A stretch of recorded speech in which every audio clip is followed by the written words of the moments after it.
The call came while Nora was laying towels along the sill of the office window. Rain had found the bad seal again. It moved down the glass in a thin gray line and dropped onto the council forms she had meant to finish before bed. Her phone showed Cian Rudd's name. For a moment she let it ring. Then it stopped, began again, and she answered. "You said Bellwether was shut," he said. "It is." "I'm looking at it." Nora straightened. "Where are you?" There was canal wind on the line, and beneath it the clack of a loose sign. "By the gate. It's 10 past. Come down if you want to see your blue woman." She took her torch and the flood warner's satchel from the chair. Cian's mother was on the late shift at the hospital. An hour earlier, from the landing above Nora's flat, she had asked Nora to keep an eye out for him. Nora had said yes too quickly. It was the sort of promise that became a duty once rain began. Bellwether Passage ran beneath the old goods line, between the canal steps and the service road. It had been a shortcut when Nora was a child. Now a mesh gate closed one end. The brickwork sweated in all seasons, and somebody had painted a small blue woman on the towpath wall with a speech bubble that said, "Come through." Cian stood under the awning with his hood up. His phone was held out in front of him, camera first. "You put that away," Nora said. "I haven't even started." "Then you can honestly tell your friends you didn't." He gave her the smile he used when he wanted a remark to do a whole argument's work. "They're not my friends when you say it like that." At the gate, an older woman had her back to them. She was trying keys one after another in the padlock. The keys struck together with a small, impatient sound. "Hetty," Nora said. Hetty Lorne turned. Rain had darkened the shoulders of her green coat. Her blue scarf was wound twice around her throat, neat as if she had dressed for church rather than a wet canal wall. "You've brought a boy," Hetty said. "He brought himself," Nora said. "What are you doing here?" "Closing what ought to have been closed before you were born." "The crews due at dawn." "They are due when men with tablets decide they are due. The water will keep its own hours." Cian leaned toward the mesh. "Has it happened yet?" "Don't put your fingers through there," Hetty said. "The gate bites." "It's a gate." "It has had a long life of people pulling at it." Nora looked past them. The passage was lit only by a weak strip lamp over the far end. Water lay across the floor in a dark, shallow sheet. Halfway down, on the right, a bricked recess sat under a cracked round mirror. It had once helped drivers see around a corner before cars were stopped from using the route. "What happened at 10:17? Nora asked. Hetty's eyes went to the watch on Nora's wrist. "You heard it wrong," she said. "No, I didn't." A white beam swept across the high grill at the back of the passage. It came from the depot yard on the far side of the rail line, moving so steadily that for a second Nora thought it was a train. The beam crossed the mirror. The mirror flashed. Something blue gathered in the far wetness.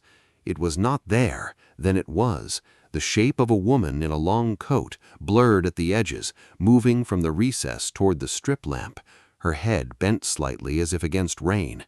She crossed the black water without breaking it.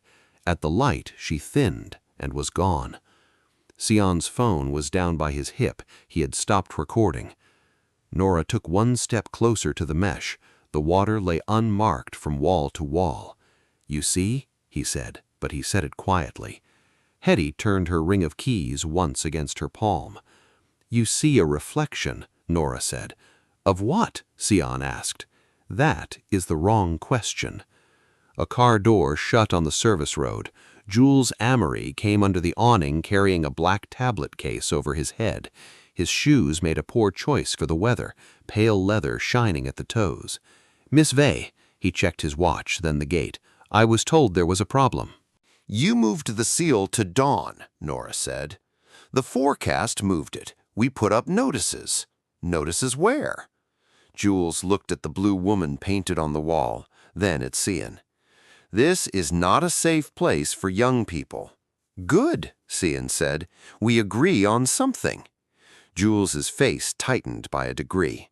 "The gate stays shut. The crew will have it sheeted and braced by 7. Hetty made a sound through her nose.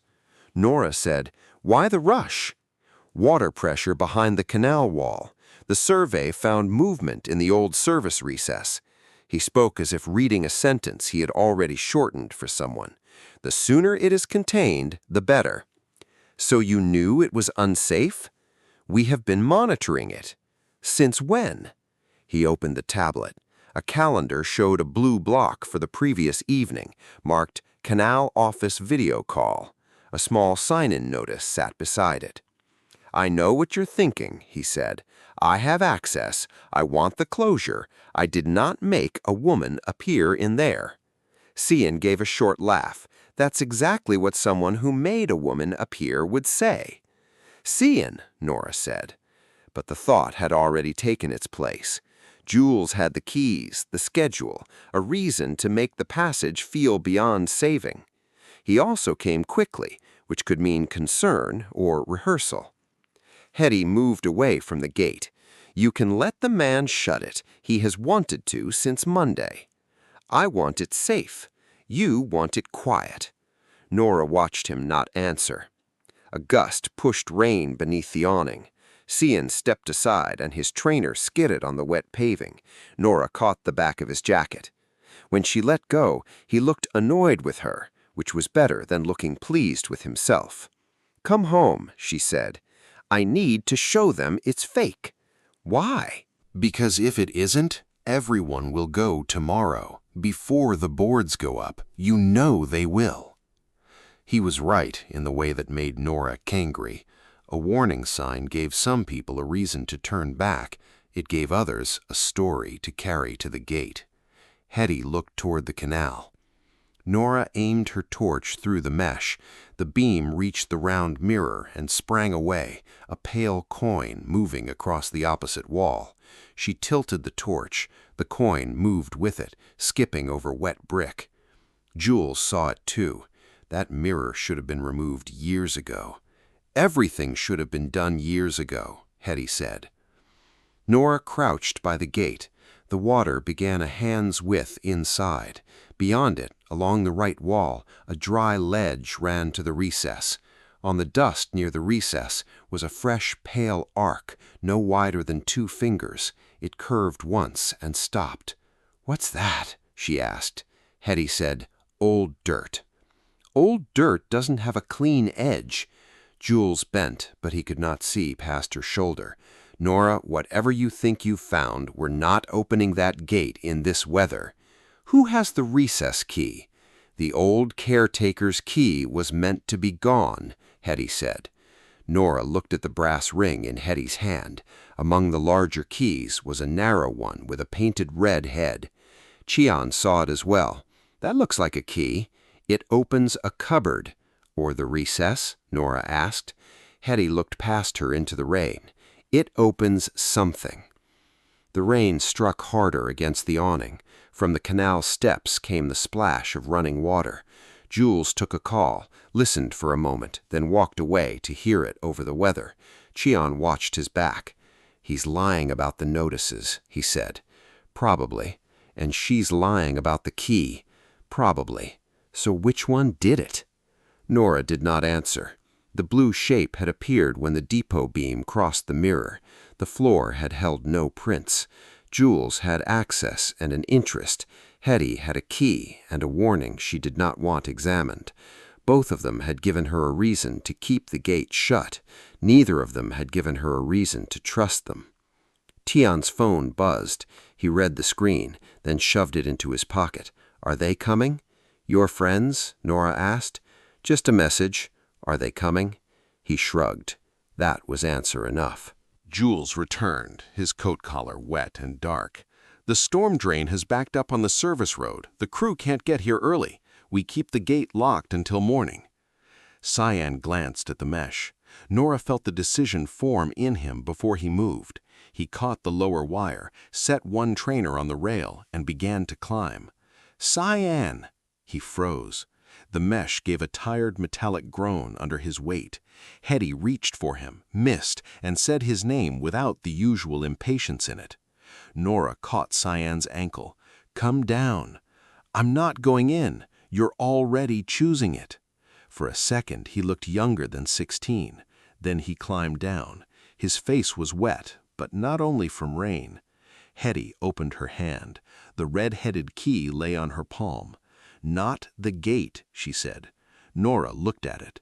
"I found it in the old cupboard this afternoon," Hetty said. "It might fit the little door. It might not." Jules said, "Absolutely not." "If someone else comes," Nora said, "they will climb. I would rather open it once with light and people here. It is unsafe." "Yes," she held out her hand to Hetty. "That is why I need to know what is making them come." Hetty did not give her the key. Behind them, Cyan's phone began to ring again. He let it ring until it stopped. Then he held it out to Nora, screen black in the rain. "Tell me what you want me to do," he said. Nora looked through the mesh at the wet floor, the dry ledge, and the round mirror that had made a patch of torchlight leap when she moved her hand. "Hold the light steady," she said. Hetty placed the red-headed key in Nora's palm. At the far end of Bellwether Passage, the depot lamp began its slow white sweep again. Nora set the key in the lock and wondered which of them had built the blue woman, the man who needed a closure or the woman who needed a warning.